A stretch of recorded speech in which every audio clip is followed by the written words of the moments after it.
একটি হাদিসে পাওয়া যায় সাবআতুন ইউযিল্লুহুমুল্লাহু ফি যিল্লিহি ইয়াওমা লা যিল্লা ইল্লা যিল্লুহু। সাত ধরনের মানুষ আর সে আজিমের নিচে জায়গা পাবে। অন্য হাদিসে আছে মান আনজারা মুসরা আও ক্বাদআ লাহু আযাল্লাহুল্লাহু ফি যিল্লিহি ইয়াওমা লা যিল্লা ইল্লা যিল্লুহু। আরেক ব্যক্তি আছে যে আর সে আজিমের নিচে জায়গা পাবে, যার নাম আগের হাদিসে সাতের ভিতরে নাই। তাহলে এক হাদিসে সাত, আরেক হাদিসে এক, সমান সমান কত? যে এক গ্রুপ মানুষ আর সে আজিমের নিচে জায়গা পাবে, আল্লাহ তাআলা তাদের সবার ডান হাতে আমলনামা দেবেন এবং তারা সে আজিমের নিচে মাত্র 8 থেকে 10 মিনিট অপেক্ষা করবে। এরপরেই আল্লাহ হিসাব ছাড়া তাদেরকে জান্নাতে ঢুকাইয়া দেবেন। আল্লাহ কোরআনে বলেন, فَأَمَّا مَنْ أُوتِيَ كِتَابَهُ بِيَمِينِهِ فَسَوْفَ يُحَاسَبُ حِسَابًا يَسِيرًا। যে মানুষগুলোর ডান হাতে আমলনামা দেয়া হবে তাদের হিসাব হবে বড়ই সহজ। এই যে আমি বললাম বিনা হিসাবে জান্নাত, অথচ আল্লাহ বলতেছেন হিসাব হবে তবে সহজ। তাহলে কথা তো দুই রকম হয়ে গেল। আসলে দুই রকম নয়। যখন এই আয়াত নাজিল হলো তখন রাসূলুল্লাহ সাল্লাল্লাহু আলাইহি ওয়াসাল্লাম তিনি আল্লাহর কাছে দোয়া করতে শুরু করলেন, আল্লাহুম্মা হাসিবনি হিসাবান ইয়াসীরা। আল্লাহ, যেদিন আমার হিসাব নিবা আমি নবী মুহাম্মাদের হিসাবটা সহজ করে নিও। মা আয়েশা সিদ্দিকা রাদিয়াল্লাহু তাআলা আনহা বলেন, সালতুন নবিয়্য সাল্লাল্লাহু আলাইহি ওয়াসাল্লাম ওয়া মাল হিসাবুল ইয়াসীর। আমি নবীজিকে একদিন প্রশ্ন করলাম, হে আল্লাহর রাসূল, সহজ হিসাবের ব্যাখ্যা কি? এটা কেমন হবে? আমার রাসূল তখন জবাব দেন, আইয়ানজুরা ফি কিতাবিহি ফায়াতাজাওয়াজা আনহু ইন্নাহু মান নুকিশা আলাকা ইন্নাহু মান নুকিশা উযিবা। নবীজি জবাব দেন, আয়েশা রে, সহজ হিসাব মানে হলো আল্লাহ কিছু মানুষের ডান হাতে আমলনামা দেবেন, যাদের ডান হাতে আমলনামা দেবেন আমলনামা তাদেরকে খুলতেও বলবেন না, পড়তেও বলবেন না, শুধু এক নজর তাকাইয়া বলবেন যাও জান্নাত দিয়ে দিলাম। এটাই হলো সহজ হিসাব। মানে আল্লাহ কোনো প্রশ্নই করবে না। আল্লাহ যাদেরকে প্রশ্ন করবেন বলবেন ইকরা কিতাবাকা, আমলনামা পড়ো, তার উপায় নাই। আল্লাহর প্রশ্নের জবাব দেওয়ার ক্ষমতা কারোই নাই। ও প্রিয় ভাইরা, যে মানুষগুলো ডান হাতে আমলনামা পাবে তারা বড় সৌভাগ্যবান মানুষ। আল্লাহ বলেন, ফায়ানকালিবু ইলা আহলিহি মাসরুরা।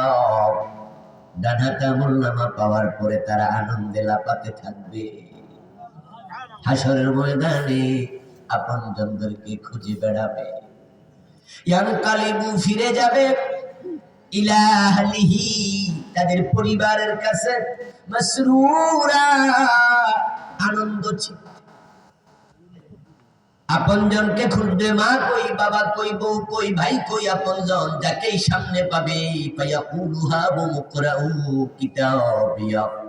কোরআনে আল্লাহ বলেন, তারা সামনে পেলে আমলনামাটা দিয়ে বলবে, পড়ো আমার আমলনামা, দেখো কত সুন্দর।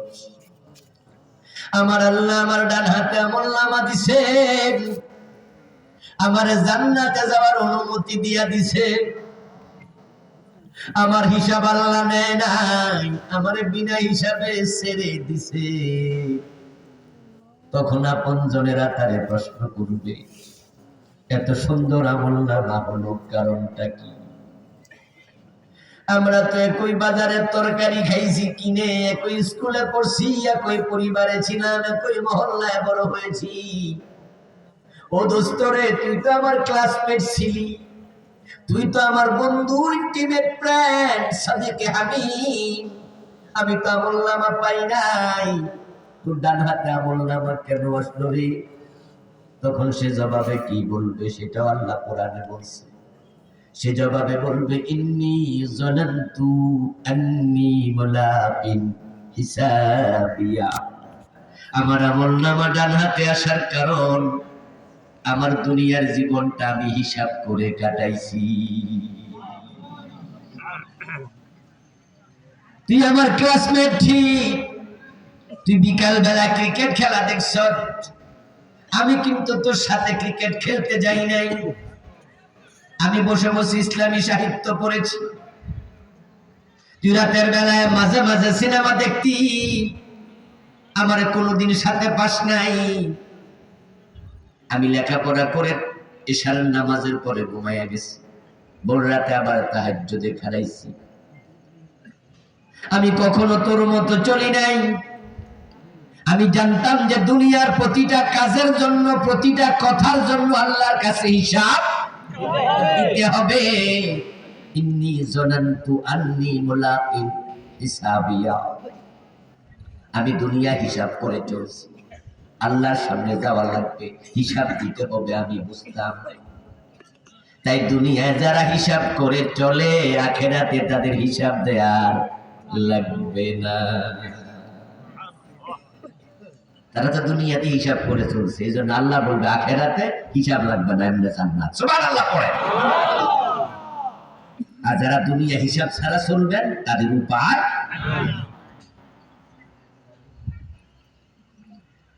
রাসূলুল্লাহ সাল্লাল্লাহু আলাইহি ওয়াসাল্লাম বলেন, যখন হাসর কিয়ামত প্রতিষ্ঠিত হবে, ইসরাফিল আলাইহিস সালাম তৃতীয়বার সিংহায় ফুৎকার করবেন। সুম্মা নুফিখা ফীহি উখরা ফাইযা হুম কিয়ামুন ইয়ানজুরুন। কোরআনের আয়াত। অতঃপর ইসরাফিল সিংহায় ফু দেবে, সব মানুষ কবর থেকে উঠে দাঁড়াবে। নবীজি বলেন, ইসরাফিলের সিংহায় ফু দেওয়ার পরে আমি হব প্রথম ব্যক্তি, লাহুল আরদু, যার জন্য সর্বপ্রথম জমিন খুলে দেয়া হবে। আমি নবী মুহাম্মদ সবার আগে মাথা তুলে দাঁড়াবো। সুবহানাল্লাহ পড়েন। আমি হব প্রথম ব্যক্তি, সবার আগে আমাকে আল্লাহ সজাগ করবে, জীবিত করবে। আমি জীবিত হয়ে দেখব নবী মূসা আরশে আজিমের খুঁটি ধরে বসে আছে। আমি জীবিত হলাম, আমি হলাম প্রথম ব্যক্তি যাকে আল্লাহ সবার আগে জীবিত করলো। আমি জীবিত হইয়া দেখি মূসা আমার আগে জীবিত হইয়া বসে আছে, উনি আরশে আজিমের খুঁটি ধরে বসে আছে। এবার রাসূল বলছে, আমি জানি না ওনাকে কি আমার আগেই জীবিত করা হলো, নাকি ওই যে তুর পাহাড়ে একবার তিনি বেহুশ হয়েছিলেন, এই জন্য আল্লাহ তাআলা ইসরাফিলের সিংহার ফুতে তাকে বেহুশই করে নাই, আল্লাহ বাঁচাইয়া রাখছে, এটাও আমি জানি না। সুবহানাল্লাহ। যেহেতু তিনি দুনিয়ায় একবার বেহুশ হয়েছিলেন তুর পাহাড়ে, হতে পারে আল্লাহ সেকেন্ড টাইম উনাকে আর বেহুশ একবার করেছিল, আবার বাঁচাইয়া দিছে। ঠিক আপনি এবং আমি দুনিয়ায় যদি হিসাব করে চলি, আখিরাতে হিসাব থেকে আল্লাহ বাঁচাইয়া দেবে। এজন্য ফারুক আযম ওমর রাদিয়াল্লাহু তাআলা আনহু বলতেন, হাসিবু আনফুসাকুম ক্বাবলা আন তুহাসাবু ওয়াজিনু আনফুসাকুম ক্বাবলা আন তুজানু। ও দুনিয়ার মানুষেরা, আল্লাহর কাছে হিসাব দেওয়ার আগে নিজের হিসাব নিজে করো। যে হিসাব করে খায় সে হারাম খাইতে পারে না। যে বোঝে প্রতিটা লোকমার হিসাব দিতে হবে, যে ব্যক্তি চিন্তা করে যা বলি প্রতিটা কথা আমলনামায় রেকর্ড হয়, জবাব দিতে হবে, সে মিথ্যা কথা বলতে পারে না। আমি আপনাদের কাছে যে আয়াতে কারিমা তেলাওয়াত করলাম সূরা বনী ইসরাঈলের 13 এবং 14, এই দুটি আয়াতের তাফসীর উপস্থাপন করব। মনোযোগ দিয়ে শুনবেন তো ইনশাআল্লাহ। ইয়েস, লিয়াবলুয়াকুম আইয়ুকুম আহসানু আমালা। এই দুনিয়া 30, 40, 50, 100 বছর হায়াত দিয়া আল্লাহ আমি তাকাই আছি, দেখি কে কে ভালো আমল করে। যারা ভালো আমল করবে আমি আল্লাহ তাদেরকে জান্নাত দিয়ে দেব। আর আমি তাকায়া তাকায়া দেখতেছি যারা উল্টা পাল্টা চলে তাদের উপায় নাই, আমার ধরা বড় সত্য। আর উল্টা পাল্টা চললে আল্লাহ দুনিয়ায় ছাড়ে না, আর আখিরাত তো দূরের কথা। ওখানে তো আল্লাহ হবেন কাহ্হার। হাশরের ময়দানে আল্লাহর নাম কি হবে? সবাই বলেন কি নাম হবে? এগুলো শিখেন। রহমান শুনতে শুনতে তো মনটা বড় উতালা হয়ে আছে, আল্লাহ রহমান সাইডা দেবে। কিন্তু না, হাশরের ময়দানে আল্লাহর নাম হবে রহমান নয়, রহমান নয়, কাহ্হার। লিমানিল মুলকুল ইয়াউম লিল্লাহিল ওয়াহিদিল কাহ্হার। সেদিন আল্লাহ অত্যন্ত মেজাজি হবেন, প্রচন্ড রাগান্বিত থাকবেন। আল্লাহ নবীরা পর্যন্ত আল্লাহ চেহারার দিকে তাকাতে সাহস করবে না। নফসি নফসি ইয়া নফসি বলে চিৎকার দেবে সব নবী, সব ইব্রাহিম, নূহ, মুসা, সালেহ, লূত আলাইহিস সালাম সব। যে মুসা আল্লাহর সাথে তুর পাহাড়ে প্রায় কথা বলতেন, হাশরের ময়দানে সে মুসা আল্লাহর সাথে কথা বলার সাহস করবে না। লোকজন বলবে যে আমাদের জন্য একটু সুপারিশ করেন, মুসা বলবে লাস্তু লাহা, পারবো না, পারবো না, সরো সরো সরো, নফসি নফসি নফসি, আমার উপায়। নবী কি বলেন? ওয়াখিরু লাহু সাজদা। আমি নবী মুহাম্মদ সাল্লাল্লাহু আলাইহি ওয়াসাল্লাম আমি আল্লাহর সাথে কথা বলবো না। সেদিন কথা বলার সাহস আমারও নাই, এজন্য আমি সিজদায় পড়ে যাব। জিবরিল আমিন পর্যন্ত সেদিন আল্লাহর সাথে কথা বলবে না, কোন ফেরেশতা কথা বলার সাহস করবে না। يوم يقوم الروح والملائكة صفا لا يتكلمون إلا من أذن له الرحمن। আল্লাহর অনুমতি ছাড়া কোন ফেরেশতা পর্যন্ত কথা বলার সাহস করবে না। প্রিয় ভাইরা, আল্লাহ তাআলার সামনে যাওয়া লাগবে। সেদিন তিনি কাহ্হার হবেন, দুনিয়াতে ছাড়ে না। কাহ্হার হলে কি খবর? এখন তো তিনি রহমান, এখন রহিম। এরপর আপনারা দেখেছেন ফেরাউন আল্লাহ ছাড়ছে না ধরছে, নমরুদ আল্লাহ ছাড়ছে না ধরছে। কথা কয় না কেন ভাইয়েরা? আব্রাহারে ছাড়ছে না ধরছে, শেখ হাসিনারে ছাড়ছে না ধরছে, কারণ আল্লাহ ছাড়ে। তো আপনিও যদি উল্টা পাল্টা চলেন, আমি চলি আল্লাহ ছাড়ে। তবে আল্লাহর একটা সুন্নাহ হলো, আল্লাহর একটা নিয়ম হলো, তিনি ধৈর্যশীল, তাই তিনি সময় দেন। কিন্তু যখন মানুষ সীমা লঙ্ঘন করে তখন তিনি আর সময় দেন না, তিনি ছাড় দেন কিন্তু ছেড়ে দেন না। ফেরাউনের লম্বা হায়াত দিয়েছিলেন এবং মুসা আলাইহিস সালামকে দৌড়াতে দৌড়াতে আল্লাহ তাআলা আল্লাহর নবী মুসাকে দৌড়াতে দৌড়াতে ফেরাউন একবারে সাগরের তীর পর্যন্ত এসেছে। আসার পরে সে দেখলো রাস্তা আছে কয়টা সাগরে? 12টা। নবী মুসা আলাইহিস সালাম ওনার উম্মতদেরকে নিয়ে চলে যাচ্ছেন সাগরের মাঝখান দিয়ে রাস্তা ধরে। ফেরাউনের উচিত ছিল সেখানে থেমে যাওয়া, উচিত ছিল এটা অনুধাবন করা যে কি রে সাগরের রাস্তা আসছে থেকে। মুসা যেহেতু এটা পারে, তাহলে মুসা সাধারণ কোন মানুষ, মুসার সাথে আর ঝগড়া করা আমার উচিত হবে না। এখানে তাওবা করলে পানিতে ডুবা লাগতো না, কিন্তু তাওবা করে নাই। সীমা লঙ্ঘনকারীকে আল্লাহ পছন্দ করে না। সাগরের রাস্তায় ডুবেছে আর আল্লাহ পানিতে সুবাইয়া মারছে। ইব্রাহিম আলাইহিস সালাম 40 দিন আগুনের ভিতরে ছিলেন না? আগুনে কে ফেলেছিল? নমরুদের আগুনে হযরত ইব্রাহিম আলাইহিস সালাম 40 দিন থাকার পরে তিনি বের হলেন। তাফসীর ইবনে কাসীর পড়েন, তা বলেন কানাতিন নাম লাম তাহরিক মিনহু ইল্লা ওয়াসাকাহু। নবী ইব্রাহিম আলাইহিস সালাম আগুনের ভিতরে, আগুন উনার হাত পায়ের রশিগুলো যেগুলো দিয়ে ওনাকে বেঁধে ফেলেছিল, ওই রশিগুলো খেয়েছে। উনার গায়ের পশম দূরের কথা, গায়ের জামাটাও টাচ করে নাই। 40 দিন পর ইব্রাহিম আলাইহিস সালাম সুস্থ সবল অবস্থা আগুন থেকে বের হলেন। নমরুদের দৃশ্য দেখার পরেও তাওবা করে নাই। উচিত ছিল নমরুদের এটা ভাবা যে বেটা আগুনের ভিতরে 40 দিন সুস্থ থাকে, এটা সাধারণ কোন মানুষ না। নমরুদ যদি সেদিন তাওবা করত, তাহলে ঠ্যাং ভাঙা মশা দিয়ে আল্লাহ জুতার বাড়ি খাওয়াইতো না, ঠিক না? কিন্তু তাওবা করছিল না, বরং ইব্রাহিম আলাইহিস সালামের বিরুদ্ধে আরো ষড়যন্ত্র চালায়া চলছে। আমার রব বলে ছাড় দেই, ছেড়ে দেই না। ওই ঠ্যাং ভাঙা মশা দিয়া জুতার বাড়ি খাওয়াইয়া দুনিয়া থেকে আউট করে দিয়েছে। ও দোস্ত, আব্রাহা ইয়ামান থেকে এসেছে, আল্লাহর ঘর কাবা ধ্বংস করে দেবে। মিনা এবং মুজদালিফার সাইডে এক কোনা একটা জায়গার নাম আছে আল ওয়াদি আল মুহাসসার।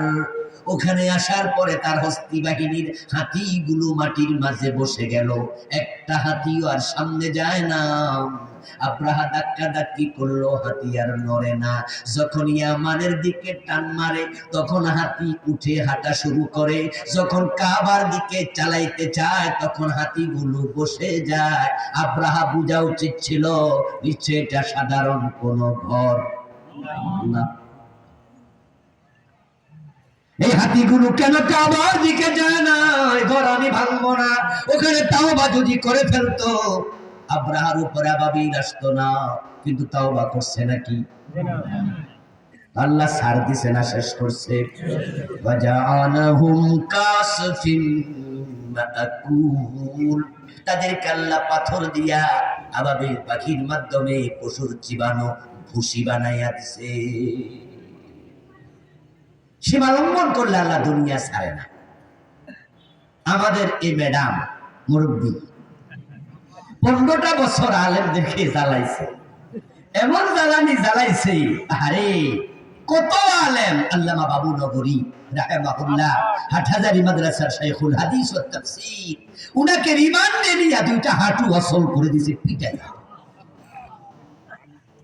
বুড়া মানুষ হাদিস পড়াইছে 60 বছরের উপরে। কালা রাসূলুল্লাহ কালা রাসূলুল্লাহ কালা রাসূলুল্লাহ। আল উলামা ওয়ারাসাতুল আমবিয়া। আল্লামা সাইদি রাহমাতুল্লাহি আলাইহি 13টা বছর উনাকে জেলখানার এমন প্রকোষ্ঠে রেখেছে, আহা, উনাকে থাকার জন্য কোনো চৌকি দেয় নাই। উনি ফ্লোরের মধ্যে ছিলেন। উনার রুমের দরজায় কোনো কপাট ছিল না। উনার রুমে যে রুমে থাকতেন সেটা ছিল লোহার কিছু রড কিছু ডান্ডা, উনার লোহা ছিল। রুমের দরজাটা ছিল, এটা যখন তিনি লাগাতেন তখন রুম বন্ধ। ডান্ডা দিয়েছে লোহার রড, কিন্তু বাতাস আসতো শীতকালে যখন কুয়াশা, এ বুড়া মানুষটা মাটির মাঝে শোয়া, দরজা পর্যন্ত নাই, টেবিল নাই, চেয়ার নাই। এইভাবে 13টা বছর রেখেছে। ওদের চোখের পানি তার উপরে আল্লাহর গজব হয়ে নাজিল হয়েছে। এমন ভাবে বেজ্জতি হয়ে পালাইছে, রান্না করে খাবার খেয়ে পালানোর টাইম পায় না। ঠিক না? আজ থেকে 805 বছর আগে বাংলাদেশের আরেকজন রাজা, নাম ছিল লক্ষণ সেন। ওই লক্ষণ সেন নাকি তার রাজ দরবারের পিছনের দরজা দিয়ে পালিয়ে গিয়েছিল। 805 বছর পরে এবার বাংলাদেশের এই নেত্রী পালাইছে।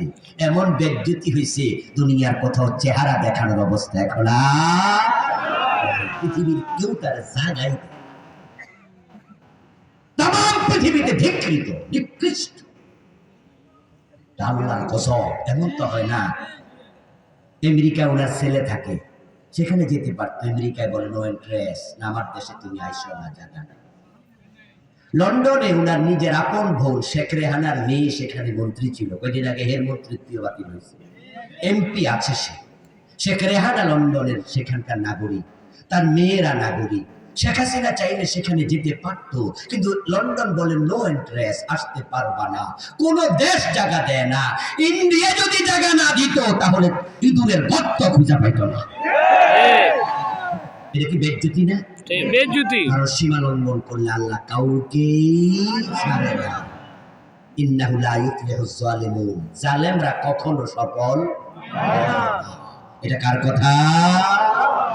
100 বছর 50 বছর হায়াত আল্লাহ আমারে আপনারে দেয়, দিয়ে দেখছে লিয়াবলুয়াকুম আইয়ুকুম আহসানু আমালা, আমরা কে ভালো কাজ করি কে মন্দ কাজ করি।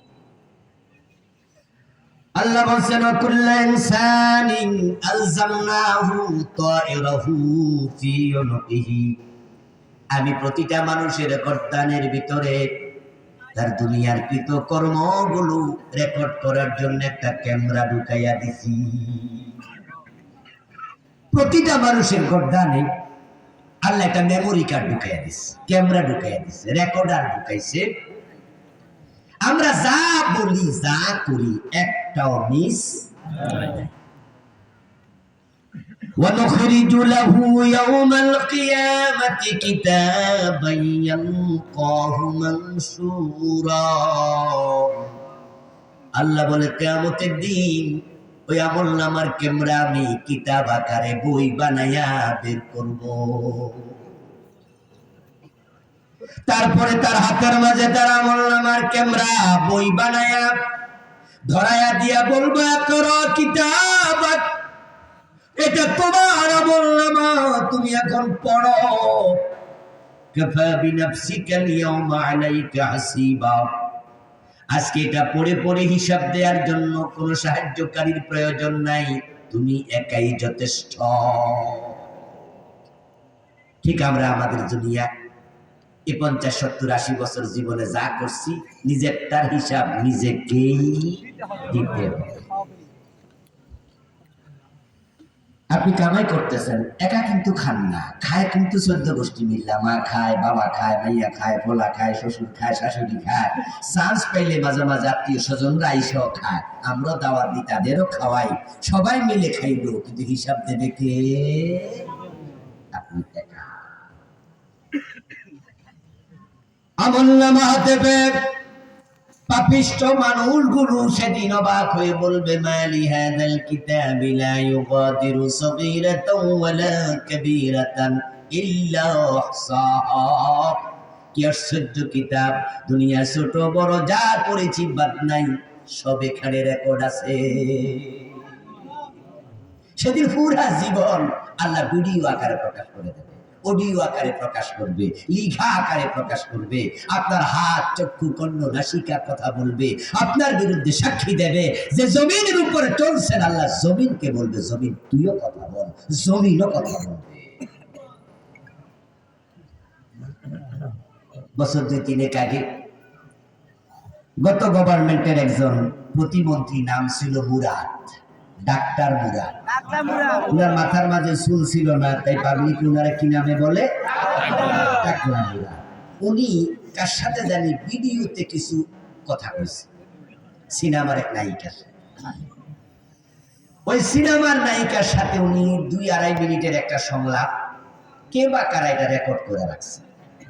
পরে এটা সোশ্যাল মিডিয়াতে এটা ফাঁস করেছে। উনি ওই নায়িকাকে বলতেছে হোটেল সোনার গায়ে আমি এত নম্বর রুমে আছি, তুমি চলে আসো, তোমার সাথে আমি এই করবো ওই করবো, না আসলে পুলিশ দিয়া তোমাকে ধরে নিয়ে আসবো। মজা করছেন, ঠাট্টা করছেন। ওই মেয়ে তাকে বলছে আমার এখন ব্যস্ততা আছে, পরে আসবো, সময় নাই, ইত্যাদি ইত্যাদি। এই 2-2.5 মিনিটের অডিও যখন সোশ্যাল মিডিয়া ফাঁস হলো, তখন তার মন্ত্রিত্ব আছে না গেছে? আমার ভাইয়েরা সামাজিক ভাবে দারুণ হেনস্থার শিকার হলো। বউ, ছেলে, মেয়ে, আপনজন, আত্মীয় স্বজন সবাই তাকে নিয়ে ট্রল করলো, সারা দেশ ট্রল করলো। নিজের বউটাও তার বিরুদ্ধে একটা আদালতে মানহানির মামলা দিয়েছে, নিরাপত্তা চেয়ে মামলা করেছে। তার মন্ত্রিত্বটা চলে গেছে। পরবর্তীতে গভর্নমেন্ট তাকে আর নির্বাচনে মনোনয়নটাও দেয় নাই। তাকে এত বেজ্জতি হওয়া লাগলো, টেলিভিশন টক শোতে আগে আসতো, কোন টেলিভিশন চ্যানেল তাকে আর ডাকে না। আমি বলি মাত্র 2-2.5 মিনিটের অডিও ফাঁস হলে যদি এমন বেজ্জতি হওয়া লাগে, যেদিন 80-90 বছরের ভিডিও আল্লাহ আপনার হাতে আমার হাতে ধরায়া দেবে, সেদিন আমাদের কি হবে?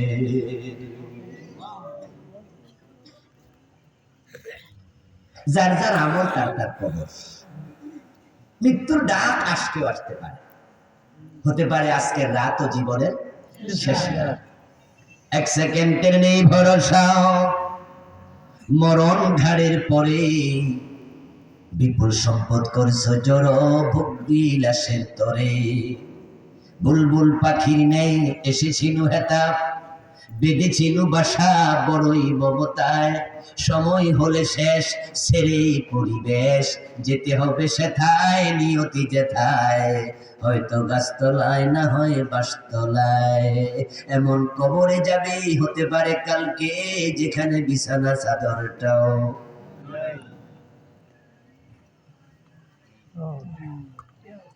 এসি বাড়ি বানিয়েছেন, এসি গাড়িতে চলেন, মার্বেল পাথরের ঘর, কত টাইলস করা বিল্ডিং, চোখ বন্ধ হলে এমন মাটির কবর, দরজা নাই, জানালা নাই, বিছানা নাই। গত বর্ষাতে যখন মানুষ মারা গেছে আমাদের কুমিল্লা ফেনীতে, কি বৃষ্টি কি পানি, কবর দেওয়ার জায়গাও ছিল না। এমন জায়গায় কবর দিছে, কবর খোঁড়ার সাথে সাথে পানি উঠতেছে, তখন কোন রকমই নিয়া কবরের মাঝে ফালাইয়া কয়েকটা চলে যাও।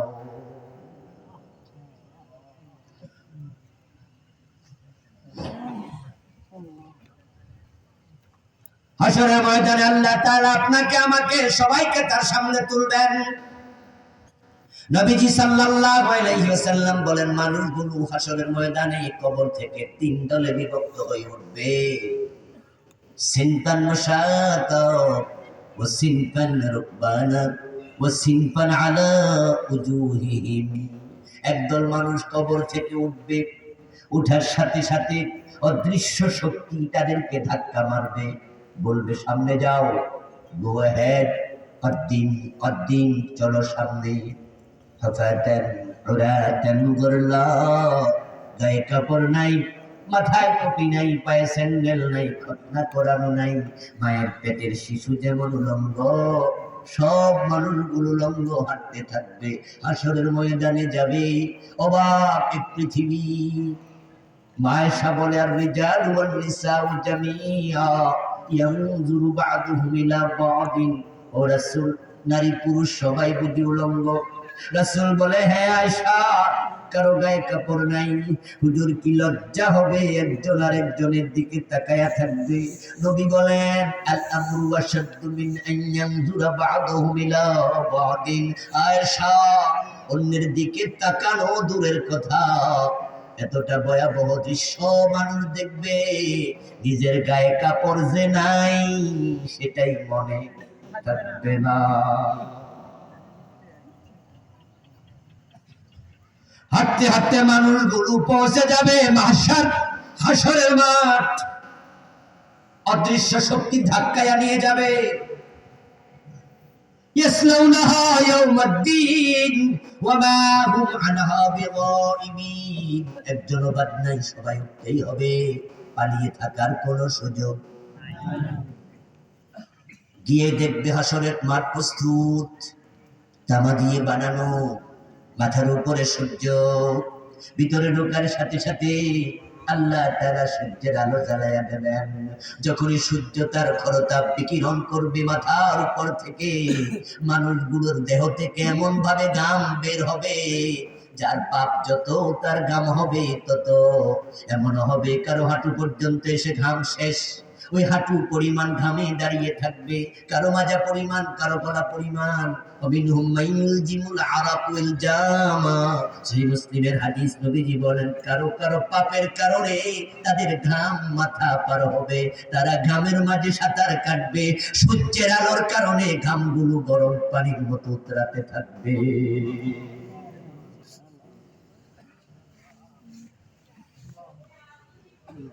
কোরআনে আছে আল্লাহ বলে তারজুল মালাইকাতু ওয়ার রূহু ইলাইহি ফিল ইয়াউমিন কানা মিকদারুহু 50000 সানা। ওই হাসরের মাঠে যারা ঢুকবে তারা সেখানে দাঁড়িয়ে থাকবে 50,000 বছর।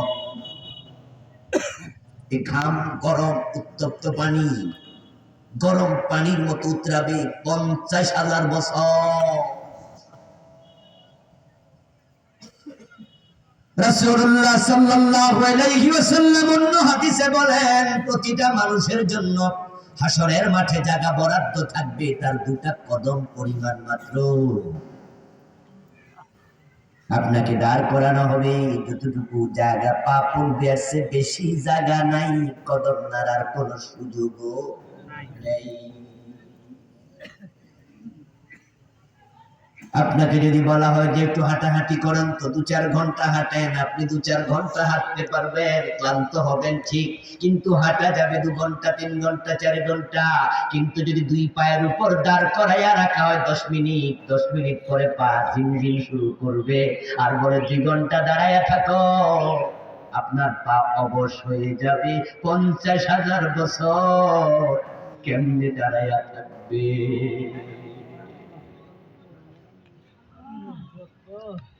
এই মানুষ সবগুলো পাপিষ্ঠ, যাদের আমল নামায় গুনাহ আছে, আল্লাহ যাদেরকে আরশে আজিমের নিচে জায়গা দেবে না, এরা হলো তারা। তবে এখানে একজন কাফের নাই, মুশরিক নাই, মুনাফিক নাই, তারা হাসরের ময়দানে ঢুকতে পারবে না, তারা হতভাগা, তারা থাকবে 3য় দল। এটা হলো একদল আরেকদল মানুষ বড় সৌভাগ্যবান।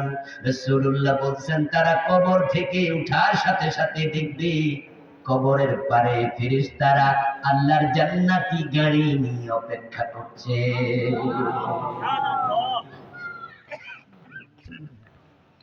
কবর থেকে ওঠার সাথে সাথে ফেরেশতারা মারহাবা মারহাবা, আহলান সালাম, ওয়েলকাম, স্বাগতম, ফুলের পাপড়ি ছিটায়া, ফুলের মালা গলায় দিয়া ইস্তেকবাল জানায়া ওই গাড়িতে তুলবে। গাড়িটা ডিরেক্ট আরশে আজিমের নিচে চলে যাবে। যাদের কথা কিছুক্ষণ আগেই বলেছি তারা 10 মিনিট থাকবে। আমাদারিস সালাতিল মাকতুবা আল্লাতী তুসাল্লা ফিদ দুনিয়া। নবী বলেন 1 ওয়াক্ত ফরজ নামাজ পড়তে যতটুকু সময় লাগে তারা আরশে আজিমের নিচে শুধু ততটুকু থাকবে, তারপরে বিনা হিসাবে জান্নাত পেয়ে যাবে। ওরা হলো সৌভাগ্যবান মানুষ। ঠিক আজকের ওয়াজ থেকে আমরা এটাই দেব সিদ্ধান্ত যে আমরা যেন আরশে আজিমের নিচে থাকতে পারি। আমরা আল্লাহকে দোয়া করি, বলি আল্লাহ তুমি তৌফিক দাও। সবাই বলেন আমিন আমিন আমিন। হাসরের মাঠে গেলে খুব বিপদ, খুব বিপদ। সূর্য মাথার উপরে দুধ শামসি ইয়াউমাল কিয়ামাতি মিনাল খালকি হাত্তা তাকুনা কামিকদারি মিলিন। রাসূলুল্লাহ বলেন সূর্য এই সুরমাদানি শলাকার দূরত্বে মানুষ হাত তোলা দিতে পারবে না, হাতে সূর্য লেগে যাবে, সূর্য এত কাছে। অথচ আজকের সূর্য কতটুকু দূরে? 9,30,00,000 মাইল দূরে। 13 লক্ষ গুণ বড়। 9,30,00,000 মাইল দূরে সূর্য, এত দূরে। অথচ চৈত্র মাসে এত দূর থেকে তাপ দিলে আমাদের কুয়ার পানিও গরম হয়ে যায়, টিনের ঘরে চাল গরম হয়ে যায়, ঠিক না? অনেক সময় চৈত্র মাসে তো অবস্থা এমন হয় যে বাতাস পর্যন্ত গরম হয়। আমরা বিদ্যুৎ চলে গেলে তখন গাছের নিচে বইয়া তাল ফাঁকা দিয়া বাতাস করি। অনেক পুরুষ মানুষ তো খালি গায়ে শুধু লুঙ্গি পরে হাঁটে। অথচ কত দূরে সূর্যের তাপ পৃথিবীতে আসে সামান্য, খুবই সামান্য। সূর্যের ভিতরে তাপমাত্রা আছে 1,40,00,000 ডিগ্রি সেলসিয়াস। ওখান থেকে পৃথিবীতে বাংলাদেশে তাপ আসে 37 থেকে 38, 39 ডিগ্রি মাত্র। এর চেয়ে বেশি বাংলাদেশে আসে না। একটুকু আসলেই তো হিট স্ট্রোক শুরু হয়ে যায়। সৌদি আরবে নরমালি তাপমাত্রা থাকে 28, 29, 30। চৈত্র মাসে আমি সৌদি আরবে গিয়েছি, মরুভূমিতেও গিয়েছি, সেখানে তাপমাত্রা 55, 50, 60 এর বেশি হয় না। তারপরও বালি পর্যন্ত এমন গরম হয় খালি পা বালিতে রাখা যায় না, মাত্র 60 ডিগ্রি সেলসিয়াস। আর সূর্যের ভিতরে আছে 1,40,00,000,000 ডিগ্রি।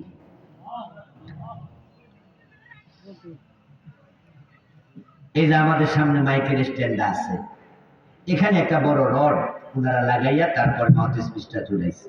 এই রডটা ফ্যাক্টরিতে বানাইছে। এই রড থেকে এসেছে, এটা খনিজ পদার্থ, লোহা থেকে এসেছে। লোহা খনিজ পদার্থ বের করে বিশাল বড় বড় খণ্ড বানানো হয়। এই খণ্ডগুলো শিকে করে পৃথিবীর বিভিন্ন দেশে সাপ্লাই দেওয়া হয়। আমাদের বাংলাদেশে আনে, তারপরে শিপ থেকে নামায়া এগুলো নিয়ে যায় ফ্যাক্টরিতে। ফ্যাক্টরিতে নেওয়ার পরে আয়রন মিলের ভিতরে এমন আগুন জ্বালায়, ওই লোহাগুলো আগুনে ঢুকে দেয়। বাংলাদেশে যেই রড বানায়, এই রডের উত্তাপ হয় 1400 ডিগ্রি 1500 ডিগ্রি এভাব। 1400-1500 ডিগ্রি তাপমাত্রা দিলে লোহা মোমের মতো গলে যায়। 2000 ডিগ্রি তাপ দিলে লোহা দিয়ে আর লোহা বানানো যেত না, পানি হয়ে চলে যেত। মাত্র 2000 ডিগ্রি তাপ দিলে লোহা পানি হয়ে যায়। আর 1,40,00,000 ডিগ্রি সূর্য মাথার উপরে থাকবে, অবস্থা কিন্তু পা নাড়তে দেয়া হবে না। এখন আর সে আজিমের নিচে যেতে চান, বললেন যে আমি আল্লাহ তৌফিক দাও, চাইলে কি যাওয়া যায়? এই জন্য 8 ধরনের চরিত্র লাগে। আমি এই বিষয় সংক্ষেপে কিছু কথা আজকে বলবো, আর আপনি শুনবেন। শোনার পরে আপনি নিজেকে খুঁজবেন যে চরিত্রটা আমার মাঝে আছে কি না। যদি না থাকে, এখনো ভালো হওয়ার সুযোগ আছে না? বাংলায় প্রবাদ আছে, ভালো হইতে পয়সা লাগে না। আসলে কিন্তু এই প্রবাদটা খুব খারাপ প্রবাদ না। বিড়ি খাইতে পয়সা লাগে, কিন্তু আমি যদি মনে করি আমি বিড়ি খাবো না, তাহলে পয়সা লাগছে? যদি কেউ দাড়ি শেভ করে, বেলেট কিনতে পয়সা লাগে না? আমি যদি বলি আমি শেভ করবো না, পয়সা লাগছে? অনেক কিছু আছে যা ভালো হইতে লাগে না, খারাপ হইতে লাগে। আমার বন্ধু 8 ধরনের মানুষ, তারা হবে আরশে আজিমের নিচের মেহমান, আল্লাহ হবেন হোস্ট, তারা হবে আল্লাহর রয়্যাল গেস্ট। এই হলো দ্বিতীয় দল। আরেক দল সিম্পান আলা উজুহিহিম, তারা বড় হতভাগা। কবর থেকে ওঠার সাথে সাথে তাদের আল্লাহ উল্টায়া দেবেন, পা চলে যাবে উপরে, মাথা চলে যাবে নিচে।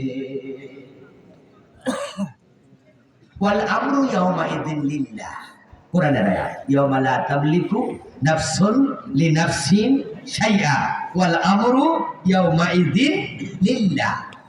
এই যে গত 2 দলের কথা শুনলেন, একদল হেঁটে হেঁটে যাবে উলঙ্গ, ওরা নিজেরা কিন্তু হাঁটবে না, আল্লাহ হাঁটাবে, বলবে সামনে যাও। যারা আরশে আজিমের নিচে জায়গা পাবে, তারা নিজেরা যাবে না, আল্লাহ গাড়ি পাঠাবে, আল্লাহ আদর করে নেবে। এবার যারা উল্টে যাবে, নিজেরা উল্টবে না, উল্টাবে কে? আল্লাহ। ওয়াল আমরু ইয়াওমাইযিন লিল্লাহ। এই হাদিস শুনে সাহাবারা প্রশ্ন করেছিলেন, কিলা ইয়া রাসূলুল্লাহ কাইফা ইয়ামশুনা আলা উজুহিহিম, হুজুর মানুষ চেহারার উপরে হাঁটবে, হাউ ক্যান ইট পসিবল? কেমনে এটা, মানুষ কি চেহারার উপরে হাঁটতে পারে?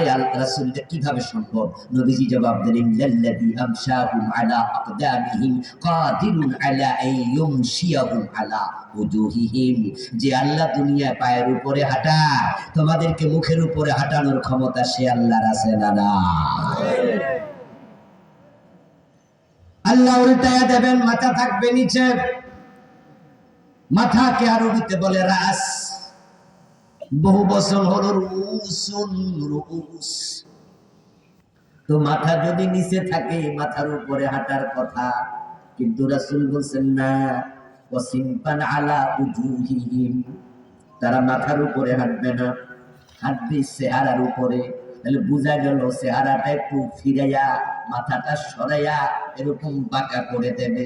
ওয়াজহুন, 1 বছর, বহু বছর, উজুহুন, মাথা নিচে, মাথার উপরে হাঁটবে না।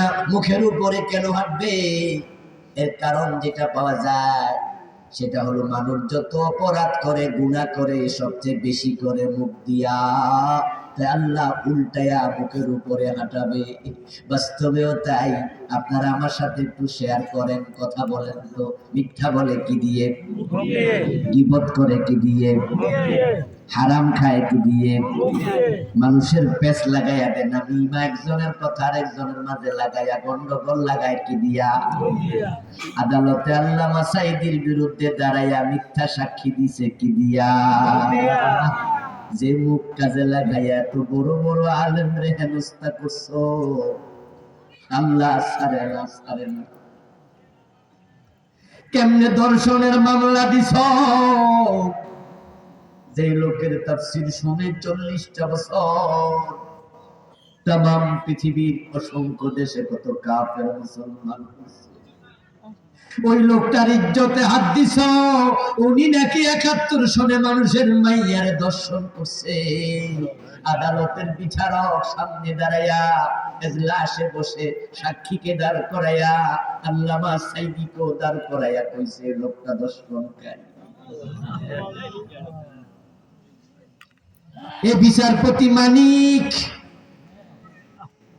এই মানিক আল্লামা সাঈদীকে বলছে তুমি মিয়া দর্শনকারী, তুমি রাজাকার। এজলাসে বসে আল্লামা সাঈদীকে গালি পর্যন্ত দিয়েছে। আমার আল্লাহর বিচার আমরা দেখেছি, ওই বিচারপতি মানিকের গামছা গলায় লাগাইয়া পাবলিকে টানছে। জানে নাই কলানোর সময় কলা পাতার মাঝে শুয়ে আছে, অসহায় অবস্থা। কলা পানে ভারতে ধরছে, বাংলাদেশে আইনা গলায় গামছা লাগাইয়া বলছে তুই কেডারে? আমি বিচারপতি শামসুদ্দিন মানিক। মানিক কে? দেখেন না ভিডিও কিভাবে আল্লাহ বেজ্জতি করে। ঠিক এই আদালতে দাঁড়াইয়া তোমরা মিথ্যা সাক্ষী দিয়া বড় বড় আলেমকে বেজ্জতি করছো। মিথ্যা সাক্ষী দিয়া অন্যের জমি বেহাত হইয়া যায়। কত মানুষ ন্যায় বিচার পায় না মিথ্যুক সাক্ষীর কারণে। দুনিয়াতে বেঁচে যেতে পারো কিন্তু আখিরাতে বাঁচতে পারবা না, আল্লাহ তোমারে উল্টাইয়া দেবেন।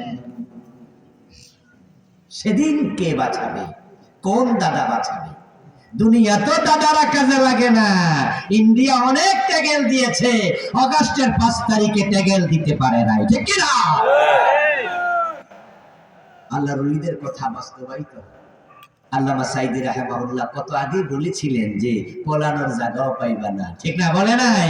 যেমন ভাবে আমরা গাছের গোড়া ধরে ধাক্কা মারবো, তোমরা দিল্লির দাদার বাড়ি পালাইতে হবে, সেটাই হয়েছে।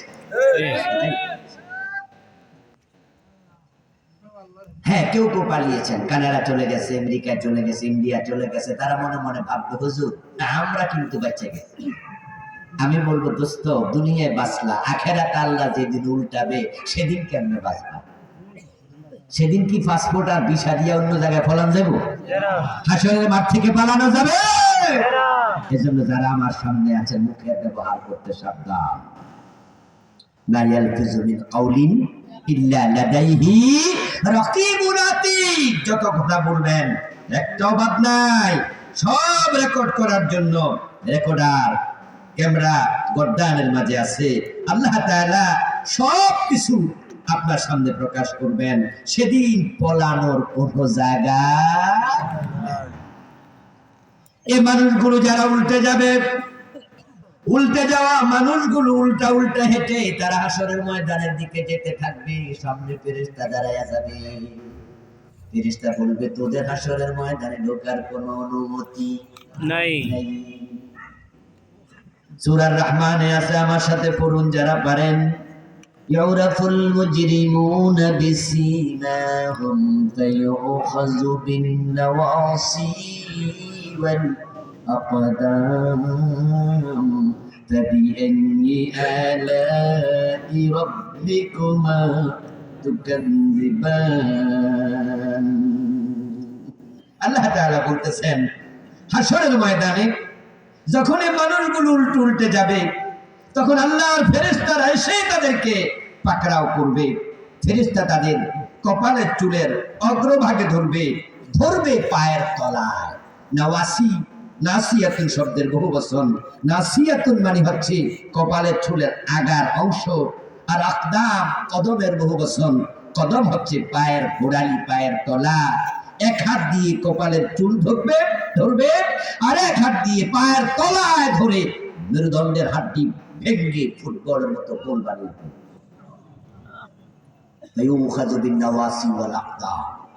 ফেরেশতারা বলবে নো এন্ট্রেস, হাশরের মাঠে প্রবেশ নিষেধ, তুই যাইস না।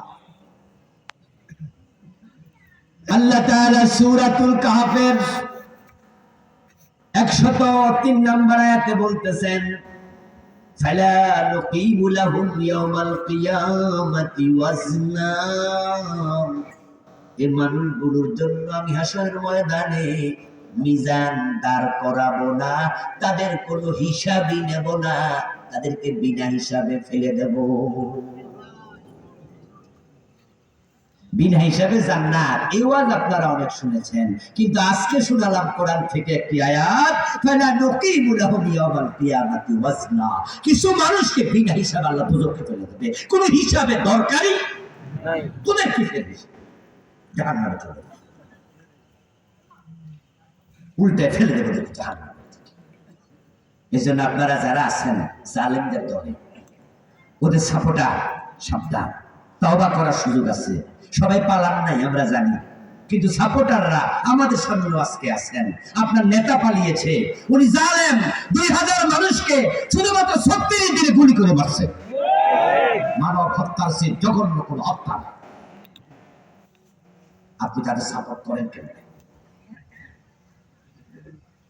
এই দেশটার নাম গণতান্ত্রিক রাষ্ট্র না? গণতন্ত্রের সৌন্দর্য কোথায় জানেন? গণতন্ত্রের সৌন্দর্যটা হচ্ছে মানুষ যাকে চায় তারা ক্ষমতা চালাবে, আবার যখন চাইবে না তখন ক্ষমতা থেকে তারা চলে যাবে, আরেক দল ক্ষমতায় আসবে। এটাই সৌন্দর্য। একবার আপনি থাকবেন, আরেকবার আমি থাকবো, আরেকবার উনি থাকবে, কিন্তু শেয়ার পাইলে আর ছাড়বে না। প্রয়োজনে মায়ের কোলে শিশুকে গুলি করা হবে, হেলিকপ্টার থেকে পর্যন্ত গুলি করছে। কি আজীব, কি আজীব।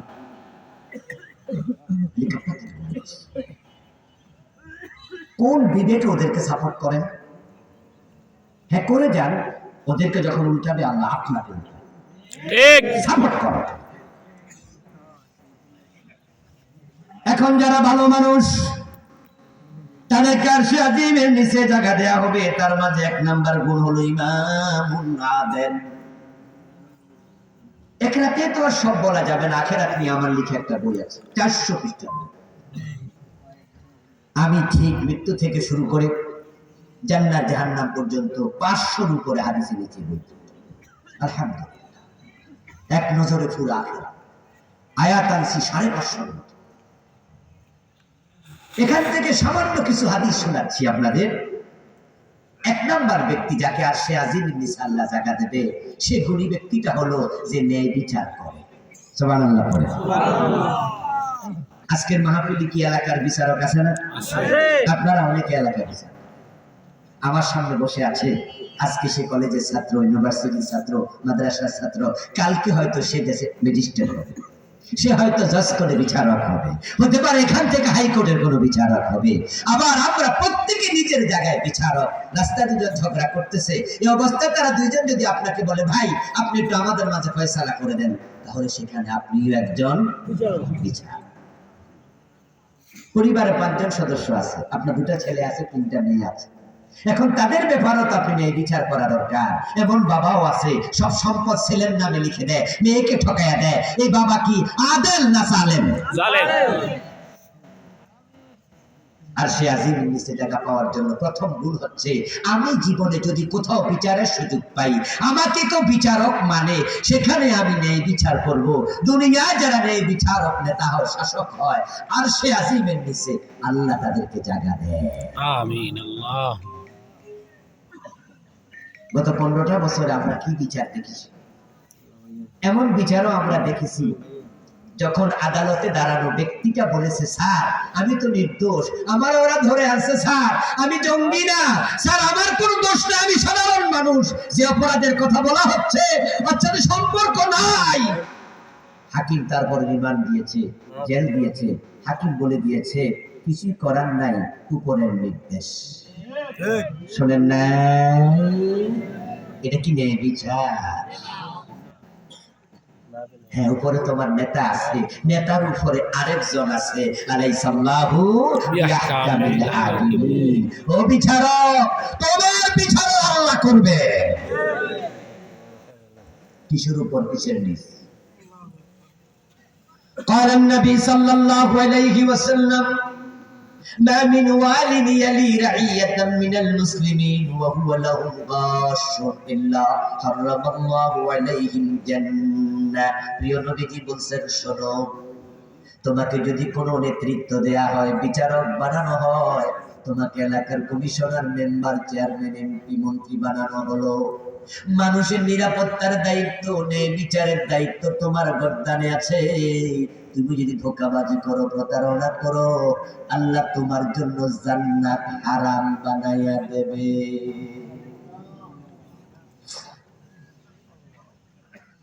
আমাদের একজন বড় বক্তা, আপনারা সবাই তার নাম জানেন, মুফতি আমির হামজা ভাই। উনারে জেলে নিল, জেলে নেওয়ার পরে প্রায় 3 বছর রাখলো। এই লোকটা এত সহজ সরল, আমার খুব কাছের মানুষ, আমার ছোট ভাই। একসাথে জড়ি এক জায়গায় মগবাজার ছিল, আমি পারম গেটেছিলাম, কাছাকাছি তো, কত প্রোগ্রাম একসাথে, ঘরোয়া প্রোগ্রামে একসাথে খাওয়া বসা। আমি দেখেছি সে ছোট বাচ্চার মতো সরল মানুষ, কোনো ফ্যাস গাট নাই। এই লোকটারে হঠাৎ করে ধরে নিয়ে গেল। সমস্যা কি? কারণ আমি তো চিনি কাছ থেকে, কি রে, পলিটিক্যালি অ্যাক্টিভ না, এখন পলিটিক্যালি একটু অ্যাক্টিভ হয়েছে কিছুদিন আগে, আজ থেকে ছাড়া পাওয়ার পরে একটু অ্যাক্টিভ হয়েছে। এর আগে পলিটিক্যালি অ্যাক্টিভ ছিল, রাজনৈতিক ভাবে কোন রকম সাপোর্ট, কর্মীও ছিল না কোনো দলে। তোরে ধরে কেন ধরলে? তো আমরা ধরতো, আমরা যারা পলিটিক্যালি অ্যাক্টিভ, হেরে ধরলো কেন? পরে খবর পাইলাম, যখন মামলা প্রকাশিত হলো, এজাহার হাতে পাওয়া গেল, তখন দেখা গেছে কে নাকি উনার ওয়াজ শুনা তলোয়ার দিয়া সংসদ ভবন ভাঙতে গেছে। কোন একটা ছেলে ঘোড়ায় চড়ে তলোয়ার হাতে নিয়ে সংসদ ভবনে গেছিল, ঘোড়ায় চড়ে গেছে, তলোয়ার হাতে নিয়ে গেছে। তো পুলিশ তো সংসদ ভবনের চারপাশে থাকে, পুলিশ এই কেনার ঘোড়ায় চড়ে তলোয়ার হয়েছে। এই ছেলে ধরে থানায় নিছে, নিয়ে তার মোবাইলের মাঝে ওয়াজ পাইছে মুফতি আমির হামজা, ওয়াজ পাইছে ওসামা, একজন বক্তা আছে না, ওই ওসামা ভাইয়ের ওয়াজ পাইছে। এখন ওদের ওয়াজ পাওয়ার পর জিজ্ঞাসা করছে এরই কেরা? ওর বলছে, ওই ছেলে বলছে আমি ওনাদের ওয়াজ শুনি। হেলি তুমি তলোয়ার হাতে নিছো? হে নাকি বলছে আমি সংসদ ভবন ভাঙিয়ে। আচ্ছা, তলোয়ার দিয়ে সংসদ ভবন ভাঙতে পারবে না? যদি সংসদ ভবন কেউ ভাঙতো তাহলে অবশ্যই ডিনামাইট লাগবে, ঠিক না? পরমাণু বোমা লাগবে, ছোট মোটো ককটেল দিয়ে আনতে পারবেন না, পরমাণু বোমা লাগবে। উচিত ছিল পুলিশের তখন ওই ছেলেকে বলা যে মাথা মানে একটু সমস্যা আছে, কিন্তু মাথায় সমস্যা আছে এটা না বইলা কয়, তাহলে আমির হামজারে আর ওসামার ধরার একটা সুযোগ পাইছি, ওই দেখো হামজাকে ধরে নেওয়ার পরে আমরা খোঁজ খবর নিলাম যে মামলা জামিন হয় না কেন। আমরা কিছু ভাইকে দায়িত্ব দিলাম যে জামিনের চেষ্টা করুন। বলছে হুজুর কেমনে জামিন হবে? পুলিশ তাকে দিয়া সাদা কাগজে সিগনেচার নিয়েছে, পরবর্তীতে যা লেখার পুলিশরা নিজে লিখছে। ওখানে নাকি হামজা ভাই বলছে যে আমার দায়িত্ব হলো সারা দেশে জঙ্গিবাদ তৈরি করা, সরকারের বিরুদ্ধে দুষ্কান দেয়া। ওই ছেলে বলছে হামজার ওয়াজ শুনা তলোয়ার হাতে নিছে, পুলিশও আবার লিখছে, হামজা সাক্ষী দিছে যে হে জঙ্গিবাদ শিখায়। এখন এমন মামলা যদি কারো বিরুদ্ধে হয়, আদালত তো রায় দিতে, তার জামিন দিতে সাহস করবে না। জঙ্গি মামলা। তোমাদের বিবেকে কুকুর প্রস্রাব করেছে, আল্লাহ তোমাদেরকে অন্ধ বানায়া দিয়েছে। ওই বেটার কথা শুনা এই লোকটার 2-3 বছর জেল। বলুন তো, অগাস্টে যদি বিপ্লব না হতো তাহলে সারা পাইত? অনেকে এমন ছিল সারা পাইত, উনি সারা পাইছিল বিপ্লবের আগেই। তবে সেখানে অনেক কাঠখড়ি পোড়াতে হয়েছে, অনেক কাঠখড়ি। অদস্ত বিচারক জানেন এবং হামজা ভাই নিজে আদালতে দাঁড়ায় বলছে, স্যার এই যে সাদা কাগজ আমার সিগনেচারটা নিচে, উপরে যতগুলো লেখা আমি একটাও লিখি নাই, এগুলো ওরা লিখছে। আদালতের হাকিমের তখন উচিত ছিল উনার সাক্ষী নিয়া তারপরে যে পুলিশ লিখছে তারে ডাইকা বলা যে আমার আসামি বলতেছে সে লিখে নাই, বেটা তোরা কেন লিখলি, তোদেরকে জেল দেয়া হবে। এটা হতো ন্যায় বিচার। যদি বলতো যে আমার আসামি তো বলতেছে লেখে নাই, তোমরা কেন লিখছো, তোমরা এই কথা লিখে দেওয়ার অধিকার কিভাবে থাকে? আর তোমরা লিখতে সিগনেচার ওর হবে কেন, সিগনেচার তুমি দাও। কথা ছিল পুলিশের জেল হওয়া, কিন্তু আদালতের বিচারক ও বেটা সরকারের দালালি করছে, উনাকে জেলে পাঠাই দিছে, না জামিন নেই, জেলে থাকো। বছরের পর বছর, 3টা বছর জেলে কেটে গেল। ও বিচারক, ন্যায় বিচার যদি না করো, আল্লাহ তোমার জন্য জান্নাত হারাম বানাবে। আর যদি ঝুঁকে নিয়ে ন্যায় বিচার করতে পারো, আর সে আজিমের নিচে আল্লাহ মেহমান বানাবে। এখন সামনে যারা বিচারক হবেন দুনিয়ার যে কোনো জায়গায়, আপনি কি জাহান্নামী হতে চান না আরশের নিচে মেহমান হতে চান, এই সিদ্ধান্ত নেওয়ার মালিক আল্লাহ।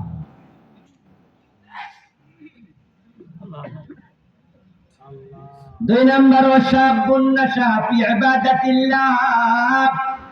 ওই যুবক আল্লাহর আরশের নিচে জায়গা পাবে যে যুবক যৌবনকালে ইবাদত করেছে।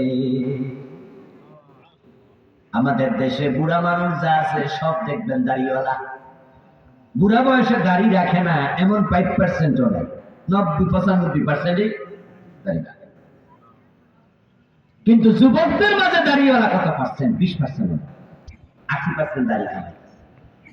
অথচ ইবাদত করার মৌসুম কি বৃদ্ধ বয়সটা যৌবনকাল? Yes. আল্লাহ যৌবনের হিসাব আলাদা নেবে। যারা যৌবনকালে ইবাদত করছে তাদেরকে আরশের নিচে জায়গা দেবে। আরে বুড়া হইলে ইবাদত করবে, দাড়ি না রাখলে মানুষ কি কয়? কারণ আমার জামাইও দাড়ি নাই, আমি হোর আমারও দাড়ি নাই। জামাই শ্বশুর লাকসাম বাজার গেলে, নাঙ্গলকোট গেলে, মানুষের দিকে আপনার দুলাভাই নাকি,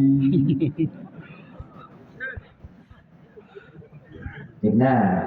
এই জন্য দাড়ি রাখে কি শ্বশুর শ্বশুর একটা ভাব আসে, দাড়ি রাখে। বয়স হয়েছে আপনার, এখন আপনি মসজিদে তো যাবেন আর তো এটা আল্লাহ জানে। কারণ 80 বছর বয়স হয়েছে, এখন তো আর চোখের পাওয়ার নাই, এখন তো আর নাটক সিনেমা দেখার বয়স নাই। আসরের নামাজ পড়ে তাসবিহ সুবহানাল্লাহ পড়বেন, অথচ যৌবন কালে তো আসরের পরে টেলিভিশন দেখছে, চা দোকানে বইয়া ভিডিও টানছে। বয়স হলো 60, অফিস বলে গুড বাই, বিদায়, বাড়ি যান গা অফিসার। সরকারি চাকরি সেটে গেলে এবার বাড়ি চলে গেলে, চাকরি করার সুযোগ নাই। যাইয়া বউরে বললেন যে হ্যাঁ শোনেন ম্যাডাম, বউরে বলতেছেন যৌবনকালে চাকরিতে ছিলাম, কোন দিকে চলছেন, কেমনে চলছেন চোখে চোখে রাখতে পারি নাই, এখন কিন্তু অবসরে আছি, সোজা হইয়া চলিয়েন। বউ মুস্কি হাসি দিয়া কয়, বুড়া বয়সে বিব্রতি, যৌবনে কোনো দিকে যাই না, এখন আর যাবো নাকি?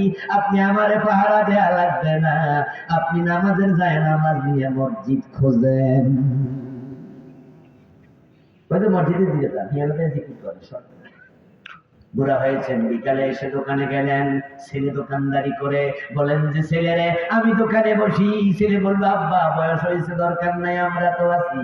দোকান বলে বাই বাই, বউ বলে গুড বাই, অফিস বলে গুড বাই, যাওয়ার কোনো জায়গা নাই। এখন মসজিদে যা, কত বুড়া ইমাম রেও জ্বালায়।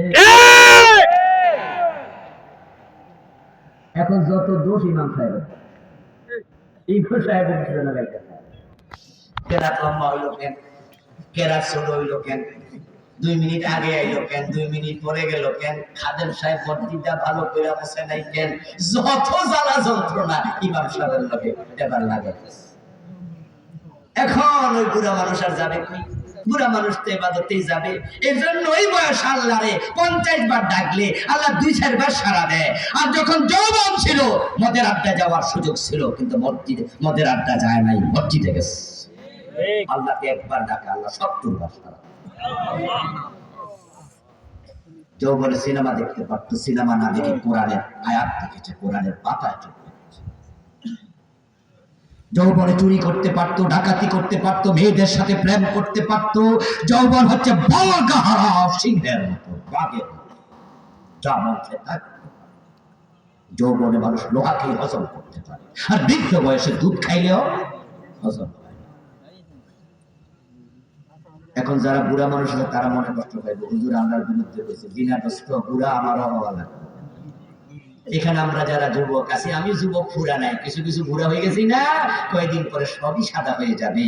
তবে হ্যাঁ, যারা বৃদ্ধকালেও কমপক্ষে আল্লাহকে পাইছে তারাও তো সৌভাগ্যবান। তওবার সুযোগ এখনো আছে না? না, যৌবনে কম করেছেন, এখন বাড়াইয়া দেন, আগেরটা কাফারা দেন। যত বুড়া মানুষ আছেন আজকের এই মাহফিলে, আপনাদের ঘরে কি যুবক নাই? নিজের ছেলে যুবক, নিজের নাতি যুবক, নিজের মেয়ে যুবতী, নিজের নাতনি যুবতী, ওদেরকে পেট্রোনাইজ করেন, ওদেরকে সাথে নিয়ে মসজিদে যান। আপনি তাহাজ্জুদের সময় যখন দাঁড়িয়ে যান, যুবক ছেলেকে বলেন, বাবা আস আমার পাশে দাঁড়া। মনে মনে ভাবেন না যে আমার এই যুবক ছেলেটা যদি আর সে আজিবের নিচে মেহমান হতে পারে, হতে তো পারে তার সাফাতে আমিও যাবো। যুবকদের হাতে অ্যান্ড্রয়েড সেট তুলে দেবেন না, বরং বাবারা যুবকদেরকে নষ্ট করে দিচ্ছে। ক্লাস 8-এ ক্লাস 9-এ পড়ে মোবাইল কিনে দেয়, এমন বাবা আছে না? মোবাইল দেখে দেখে তোমার ছেলের চরিত্র শেষ। আজকে সমাজে চরিত্রবান যুবকের সংখ্যা তো 10%। চরিত্রবতী নারীর সংখ্যা 10%ও নাই। ইউনিভার্সিটি কলেজ গুলার খবর নিয়ে দেখেন, প্রেম করে না এমন মেয়ে খুঁজে পাওয়া যাবে না, দুষ্কর। এই ফেসবুক আইসা, ইউটিউব, গুগল আইসা, কি অবস্থা! চরিত্র শেষ। যেই ছবি, যেই ছবি, যে ফটো, যে ভিডিও আমরা বিয়ের আগে দেখিনি, কল্পনা করিনি, দেখতে পাইনি, এখন মোবাইলের কারণে ক্লাস 6-এর পোলাপান হাতে সেগুলো। এই জন্য আমি বলি, এই অ্যান্ড্রয়েড সেটগুলো এক একটা অনিয়ন্ত্রিত হলে এটা হয় জ্বলন্ত জাহান্নাম। এই জন্য বাবারা সন্তানদের হাতে বুঝ হওয়ার আগে অ্যান্ড্রয়েড সেট দেবেন না, কমপক্ষে ইন্টারমিডিয়েট পাস করুন। কারণ বয়স যখন মাত্র 14-15 থেকে 18-20 পর্যন্ত থাকে, তখন এটা থাকে বড় জঘন্য বয়স।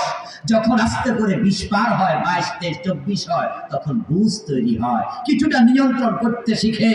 এই জন্য 20 বছরের আগে কোন বাবা তার সন্তানের হাতে অ্যান্ড্রয়েড সেট দেবেন না। ভাই আপনার যুবক জান্নাতি যুবক হবে না। যৌবনকালে ইবাদত করো। 3 নাম্বার, রাজুলুন কালবুহু মুআল্লাকুন বিল মসজিদ ইযা খারাজা মিনহু হাত্তা ইয়াউদা ইলাইহি। আল্লাহ ওই ব্যক্তিকে শায়াতিনের নিচে জায়গা দেবে যার অন্তর মসজিদের সাথে ঝুলাইয়া দিছে। আর শায়াতিনের নিচে যাওয়া খুব কঠিন কিছু না। এই উঠাউঠি করতেছেন কেন? কি দোয়া করে দেবো, মুনাজাত করে দেবো, নাকি শেষ করবো? উঠবেন না, আমরা একটু পরে শেষ করে দেব। নিজেকে খুঁজুন, নিজেকে খুঁজুন। বাড়ি যাওয়ার সময় একটু তোমার মাথাটা নিয়ে যাও, ভিডিও করতেছি, লড়িও না। 10 মিনিট ওয়াজ করলে কালকেও তো আমি ওয়াজ করব, কিন্তু আপনি শোনেন, কালকে তো এখানে ওয়াজ হবে না, হয়তো এই বিষয়ে আর হবে না। প্রিয় ভাই, মসজিদের সাথে অন্তর ঝুলানো একদম সহজ। কারণ আমাদের দেশে প্রতি পাড়া মহল্লাতে কি আছে? মসজিদ আছে। অন্তর ঝুলানো মানে কি? মানে হচ্ছে মসজিদকে নিজের পরিবারের অংশ মনে করা। একজন বাবা যেমন তার সন্তানকে নিয়ে ভাবে, একজন মা তার সন্তানকে নিয়ে ভাবে, আপনি আপনার মসজিদকে সন্তানের মতো মনে করুন। মসজিদের ইমাম সাহেব বেতন পাচ্ছে তো? মুয়াজ্জিন সাহেব ঠিক আছে তো? মসজিদের লাইটগুলো নষ্ট হয়ে যায় নাই তো? মসজিদের আহারে টয়লেটটা ভাঙ্গা, দরজাটা লাগানো দরকার। মসজিদের ওযুখানার কলটা নষ্ট। মসজিদ আপনার পরিবারের সদস্যের মতো, মসজিদ নিয়ে ভাবেন, অন্তরটা ঝুলাইয়া দেন। মসজিদ আল্লাহর ঘর, তার তত্ত্বাবধান করলে আল্লাহ খুশি হয়, আর সে আজিমের নিচে থাকে।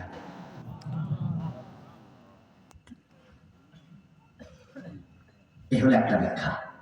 আরেকটা ব্যাখ্যা হচ্ছে, এক ওয়াক্ত নামাজ পড়ে আরেক ওয়াক্তের জন্য কান খাড়া করে, এটা হলো অন্তর ঝুলানো। আলহামদুলিল্লাহ। ফজরের নামাজ পড়ার জন্য ঘড়িতে অ্যালার্ম দিয়ে ঘুমায়, এমন লোক আছে না? এখানে আছেন না আপনারা?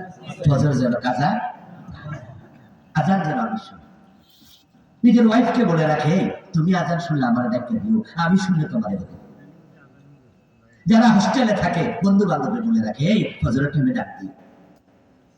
এক ওয়াক্ত নামাজ পড়ে আরেক ওয়াক্ত কখন হবে অপেক্ষায় থাকে। কোন ওয়াক্ত মসজিদ ছাড়া নামাজ পড়ে না, মসজিদে যে নামাজ পড়ে তার অন্তর মসজিদের সাথে জোড়া।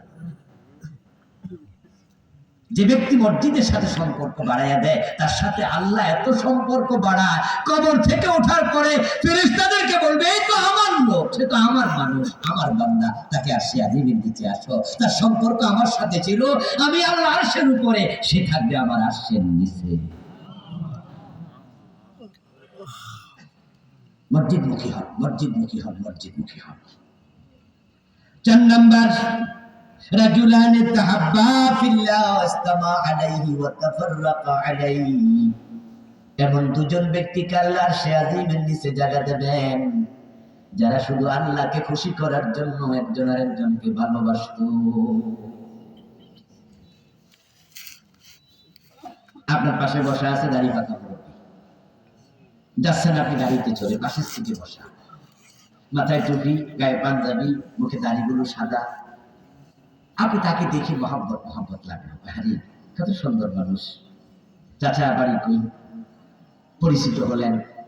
চাচা আপনার কিছু লাগলে আমার জানাইয়েন, লম্বা পথে যাচ্ছি। সামনে একটু গাড়ি থেকে নামছেন, এক জায়গায় গাড়ি দাঁড়াইছে, ওই চাচারে হাতে ধরে নামাইছেন, তারপরে একসাথে চা খাইছেন। চিনেন না জানেন না, কিন্তু এই ভালোবাসা আপনার অন্তরে শুধুমাত্র তার চেহারা সুরত দেখে, আরে আমার চাচা একজন দাড়ি পাকা মুরব্বী, একজন আল্লাহর বান্দা, মুরব্বী মানুষ, নিশ্চয়ই তার আমল আমার চেয়ে বেশি।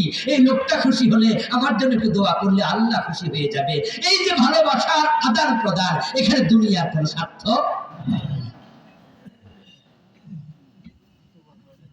ওসামা বিন লাদেন, উনার বাড়ি ছিল কোথায়? আফগানিস্তান। মূল বাড়িটা সৌদি আরবে। লাদেন কোম্পানি, লাদেন পরিবারের লোক তো, কিন্তু উনি আফগানিস্তানের মানুষ ছিলেন। জীবনটা আফগানিস্তানে কাটাইছে প্রায় অনেক। এবং উনাকে যখন আমেরিকা মোস্ট ওয়ান্টেড পারসন হিসেবে ঘোষণা দেয়, তখন আমেরিকা উনার বিরুদ্ধে কেন লেগেছে? একটা মাত্র কারণ, আফগানিস্তান এমন একটা দেশ, যে দেশের সরকার সাধারণ মানুষগুলো ওসামা বিন লাদেনকে ভালোবাসত। তাদের রাষ্ট্রটাকে স্বাধীন করার জন্য রাশিয়ার হাত থেকে যখন আমেরিকার হাতে চলে যায় আফগানিস্তান, সেটাকে আমেরিকা থেকে মুক্ত করার জন্য সবচেয়ে বেশি ডোনেশন দিয়েছে, সাহায্য দিয়েছে, অস্ত্র দিয়েছে ওসামা বিন লাদেন। বিশাল বড় কোম্পানির মালিক ছিল তার পরিবার। তখন আমেরিকা ভাবলো যে আফগানিস্তান থেকে তাকে সরাতে হবে। আমার প্রিয় ভাইরা, তখন তাকে মোস্ট ওয়ান্টেড পারসন বানালো। এখন কেমনে ধরবে? টুইন টাওয়ার কে বা কারা ভাঙছে, আর তারা তাম দুনিয়া প্রচার করে দিল। কে ভেঙেছে? Osama bin Laden. তাকে দাও, তাকে দাও, তাকে দিতে হবে আমাদের কাছে। আমার বন্ধু যে টুইন টাওয়ার আমেরিকায় ভেঙেছে, এটা নিউ ইয়র্ক সিটিতে। আমি সেখানে গিয়েছিলাম 2021-এ দেখার জন্য। আমার আমেরিকা সফরে বিশাল জায়গা, এখন পুকুর বানিয়ে গেছে, হাউস বানাইছে, এবং সেখানে তামা দিয়ে চারপাশ হাউসের পুকুরের মতো পার বানাইছে। সেখানে যত মানুষ সেদিন মারা গেছে ওই বিল্ডিং এ ছিল, তাদের সবার নাম লিখে আছে। বিমানটা কোথা থেকে উঠলো? আমেরিকার কোন বিমানবন্দর থেকে। বিমানবন্দরের খবর আপনারা যারা বিমানে চড়েছেন তারা জানেন, বিমানে যখন আপনি উঠবেন তখন চেক হবে কম পক্ষে 2 বার, কমের পক্ষে, আর বেশি হতে পারে 3 বার 4 বার হতে পারে। এবং চেকিংটা হয় একবারে কম্পিউটার। আপনার পকেটের মানি ব্যাগটা পর্যন্ত খুলে দিতে হবে, সেন্টার যে বেল্ট আছে বেল্ট খুলতে হবে, পায়ের জুতা খুলতে হবে, মাথার টুপি খুলতে হবে। আপনার পকেটে কিচ্ছু থাকতে পারবে না, সব বক্সে রাখতে হবে। আপনাকে এমন ভাবে যাচাই করবে, একটা সুই নিয়ে ঢুকতে পারবেন না। তাহলে এত বড় বোমা নিয়ে কেমনে ঢুকলো? কিভাবে ঢুকলো? যদি ওসামা বিন লাদেনের লোক হয় তাহলে তারা আমেরিকার বিমান চালায় কেন? বিমান তো বিদেশ থেকে যায় না, আমেরিকা থেকে উঠেছে। ওসামা বিন লাদেন কি তখন আমেরিকায় ছিল? না, সে ছিল আফগানিস্তান। এখানে থেকে সেখানে বোমা ফুটাইল। আচ্ছা, যেই বিমানগুলো উঠেছে ওই বিমানের ড্রাইভার গুলোর আইডি কার্ড আছে না, পরিচিতি আছে না? আরে আমাদের দেশে যদি রাস্তায় একটা মানুষ মরে যায়, মেরে ফালাই দিয়ে চলে যায়, পুলিশ 7 দিন পরে খুঁজে বের করে কে মারছে। আর ওরা গোয়েন্দা সংস্থার লোক, সিআইআর কত আপডেট, তারা কেউ আমেরিকার লোকদের দোষ দিল না, দোষ দিল অত দূরে থাকা ওসামা বিন লাদেন। আসলে ওসামা বিন লাদেন মারে নাই, এটা আমেরিকাও জানে, বরং শুধুমাত্র মুসলিম হিসাবে তাকে নিয়ন্ত্রণ করে শেষ করতে চেয়েছে, এই জন্য তার নাম দিয়েছে, আমেরিকা তাকে দিয়েছে সবচেয়ে বড় সন্ত্রাসী। আর আমরা কিছু মানুষ ওসামা বিন লাদেনকে শুধু আল্লাহর জন্য ভালোবাসি। তার পক্ষে কথা বলেছি মরার আগেও পরেও, যুগ যুগ ধরে বলছি, 1-2 যুগ ধরে বলছি, তাকে আমি চিনি না। এই যে ওসামা বিন লাদেনের নাম শুনলে আমি ভালোবাসলাম, এখানে আমার পার্সোনাল কোন স্বার্থ। সাদ্দামকে যখন তারা ধরলো, মারলো, ঈদের দিন ফাঁসি দিল, আমার বন্ধু বলুন তো, সাদ্দামের প্রতি যে আমাদের ভালোবাসা, সাপোর্ট, এটা কি দুনিয়ার কোন স্বার্থে? এটাও শুধু আল্লাহর জন্য। এইভাবে আপনি যদি ইসলামের জন্য, আল্লাহর জন্য কাউকে ভালোবাসেন, ওই নিঃস্বার্থ ভালোবাসা যার আছে, আল্লাহ তাকেও আরশে আজিমের নিচে জায়গা দেবে। আল্লামা সাইদির যেদিন ফাঁসির রায় হয়, সেদিন মানুষ মারা গেছে কতজন? 100 কম বেশি। রাস্তায় নেমেছে, পুলিশ গুলি করেছে, গুলির মুখে গিয়েছে। সাইদিকে যত ভালোবাসে, পার্সোনাল কোনো স্বার্থ আল্লাহ। এই জন্য যারা ইসলাম ওরা, তাদেরকে আপনারা ভালোবাসবেন, আল্লাহ আরশে আজিমের নিচে জায়গা দেবেন। 5 নাম্বার, রাজুলুন যাকারাল্লাহ খালিয়ান ফাফাদাত আইনাহু, এমন দুজন, এমন ব্যক্তিকে আল্লাহ আরশে আজিমের নিচে জায়গা দেবে যে আল্লাহর ভয়ে একান্তে নীরবে চোখের পানি ছেড়ে কাঁদে। আরশে আজিমের নিচে জায়গা পাওয়ার জন্য এসে সহজ কোনো মাধ্যম আর নাই। আমরা যারা আজকের মাহফিলে আছি, সকলের চোখে পানি আছে না নাই? পানি ছাড়তে কয় টাকা খরচ হয়? 1 টাকাও না। বিনা খরচে জান্নাত পাওয়া যায়। শুধু রাতের গভীরে চোখের পানি ছেড়ে আপনি আপনার রবের কাছে বলবেন, আল্লাহ যত গুনাহ করছি উপায় নাই, জাহান্নামে গিয়ে থাকার মতো সাধ্য নাই, তোমার কাছে ক্ষমা চাই। রাসূলুল্লাহ বলেন, মা মিন আবদিন মুমিন ইয়াখরুজু মিন আইনাইহি দুমু ওয়ালাউ কানা মিসলু রাসিল যুবাব মিন খাশিয়াতিল্লাহ হাত্তা ইউসিবা হাররা ওয়াজহিহি ইল্লা হারামাল্লাহু আলাইহিন নার। রাসূল বলেন, চোখের পানি মুমিনের চোখ থেকে যদি মাছির মাথা পরিমাণ বের হইয়া গন্ধদেশ পর্যন্ত আসে, আল্লাহ জাহান্নামের আগুন হারাম বানাইয়া দেয়। আল্লাহ জান্নাতে যাওয়ার সব একবারে সুবর্ণ সুযোগ, চোখের পানি 2টি ফোঁটা আল্লাহর নিকট খুব প্রিয়। একটা হচ্ছে শহীদের রক্তের ফোঁটা, আর একটা হচ্ছে মুমিনের চোখের পানির ফোঁটা। একান্ত আল্লাহকে চোখের পানি ছেড়ে দিয়ে কাঁদবেন, ডাকবেন। তিনি রহমান, তিনি রাহিম।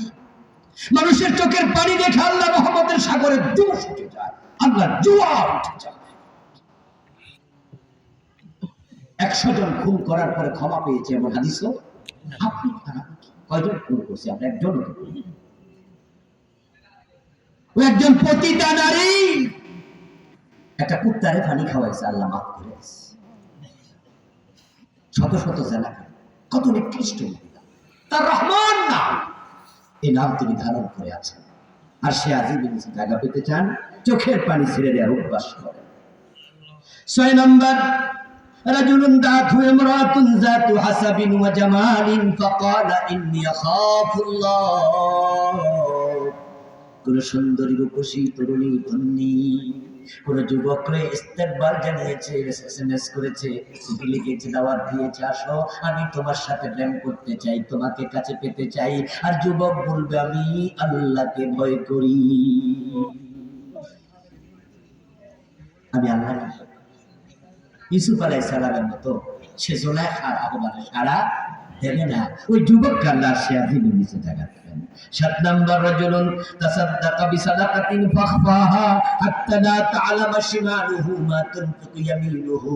আমরা যখন 2-4 টাকা, 10 টাকা, 50, 100, 1000 টাকা আল্লাহর রাস্তায় খরচ করি, নবী বলেন গোপনে যে করবে আল্লাহ তারে আরশে আজিমের নিচে জায়গা দেবেন। এমন ভাবে দান করো ডান হাতে কি দিয়েছে যেন বাম হাত দেন না। গোপনে দান করো।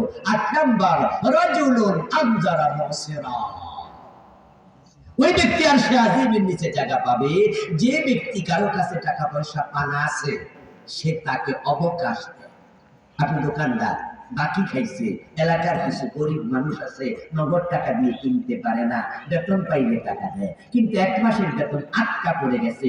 যেখানে গার্মেন্টস শ্রমিকেরা চাকরি করে ওই এলাকাতে এমন হয়, কারণ মাঝামাঝি কিছু গার্মেন্টস কোম্পানি আছে ২ মাসের বেতনও আটকাইয়া রাখে, তখন সে টাকাটা দিতে পারে। আচ্ছা, বেতন যে পায় নাই পেট কি তা মানবে? আমার ভাইরা কথা বলে নাকি? পেট কি তা বুঝবে?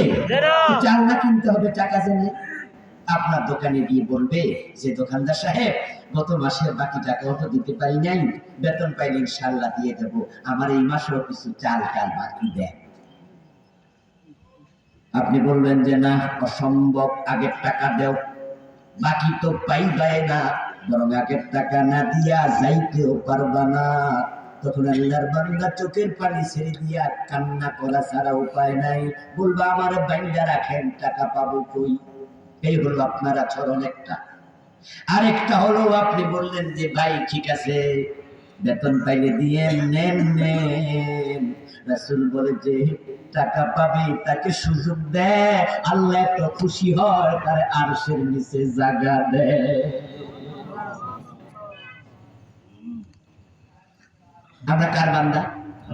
সবাই কথা বলেন না, কার বান্দা? তা আপনি যার উপরে এহসান করলেন সে কার বান্দা? এই জন্য আল্লাহ খুশি হয়। আল্লাহকে দেখছো নি আমার বান্দার সাথে কি ভালো হয়। ইরহামু মান ফিল আরদ ইয়ারহামকুম মান ফিস সামা। পরের মাসে আসছে টাকা দেওয়ার জন্য, এসে আবার টাকা দিয়া বলতেছে ভাইজান আমি তো টাকা পয়সা দিতাম, কিন্তু এখন টাকা তো কিছু হঠাৎ কইরা সরে নিয়ে গেছে, মানি ব্যাগে ছিল হারাইয়া গেছে, অথবা আমার নিজের মোবাইলটা ছিনতাইকারী নিয়ে গেছে, মোবাইল ছাড়া তো চলা যায় না, তাই এই মাসে কিছু কম টাকা দিলাম। আপনি তখন যদি বলতে পারেন যে যাও এটাও মেনে নিলাম, ছাড় দিলাম, অথবা তার দারিদ্রতা দেখে বললেন ২০০ টাকা মাফ করে দিলাম। যদি মানুষকে মাফ করতে জানো, আওয়াদা আলাহু আযাল্লাহু আল্লাহু ফি জিল্লিহি ইয়াওমা লা জিল্লা ইল্লা জিল্লুহু। যখন তুমি অভাবীকে মাফ করবা, আল্লাহ রাসূল বলে আল্লাহ তোমারে মাফ করে দিয়া আরশের নিচে জায়গা দেবেন। এজন্য আসুন আমরা মানুষের সাথে ভালো বিহেভ করি, ইহসান করি, মানুষকে ভালোবাসি, মানুষের জন্য এগিয়ে যাই। কুনতুম খায়রা উম্মাহ উখরিজাত লিন-নাস। মানুষের জন্য আল্লাহ আপনাকে বানাইছে। এই গুণগুলো অর্জন করলে আরশে আজিম নিচে থাকা যাবে ইনশাআল্লাহ। প্রিয় ভাইরা, আমার লেখা মোট 8টা বই আছে, তার মাঝে শিরিক নামে একটা আছে, এটা আজকে নাই, বাকি 7টা আছে। বেদাত নিয়ে লিখেছি বাংলাদেশের চলমান 38টা, কুফর লিখেছি 56টা, পরিবার নিয়ে লিখেছি 350 পৃষ্ঠার মতো একটা বই।